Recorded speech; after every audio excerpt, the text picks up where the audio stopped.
அதிமுகவை ஒன்றிணைக்க செங்கோட்டையன் முயற்சி பண்ணாரா? அதுக்கு பாஜக அறிவுறுத்தல் கொடுத்துச்சா? அவர் சொல்கிறார் அந்த மாதிரி.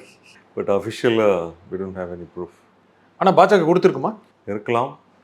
ஆனால் அதுக்கு இவர் தானே முடிவெடுக்கணும். இபிஎஸ் தானே முடிவெடுக்கணும். அந்த முடிவுகள் எந்த முடிவாக இருந்தாலும் பொதுச் செயலாளர் என்ற முறையில் அவர் தானே முடிவெடுக்கணும். அவர் இல்லாமல் வேறு யாரும் முடிவெடுக்கிறதுக்கோ சேர்ப்பதற்கோ நீக்குவதற்கோ எந்த அதிகாரமும் யாருக்கும் கிடையாது. கூட்டணி அமைச்சாச்சு, பாஜக அதிமுக கூட்டணி அமைச்சாச்சு. அமைச்ச பிறகு பாஜக அதிமுக ஒன்றிணைங்க அப்படின்னு அதிமுக இருக்கிற ஒருத்தர்கிட்டயே சொல்லுமா? இல்லை, அது இவர் தானே பண்ணணும். இபிஎஸ் தான் பண்ணணும். இல்லை, அவங்க அந்த மாதிரி சொல்லலாமா பாஜக? தேவையில்லை, அது அவசியமே இல்லை. அதாவது what is inside the party, அதாவது உள்ள இன்டர்னல் என்ன ப்ராப்ளம் இருக்குது, என்ன மாதிரி ப்ராப்ளம் ஃபேஸ் பண்ணுறாங்க அப்படிங்கிறது வந்து ப்ராக்டிக்கலாக பார்க்குறது வந்து பொதுச் செயலாளர் தான். அவருக்கு தான் அதில் உள்ள டிஃபிகல்ட்டிஸ் என்னன்னு தெரியும். யார் கரெக்டாக இருக்காங்க, என்ன பிரச்சனை பண்ணுறாங்க, என்ன மாதிரி இஷ்யூஸ் வருது, என்ன மாதிரி ஆக்ஷன்ஸ் எடுக்கணும் அப்படிங்கிறதெல்லாம் வந்து டிசைட் பண்ணுறது இபிஎஸ் அவர்கள் தான்.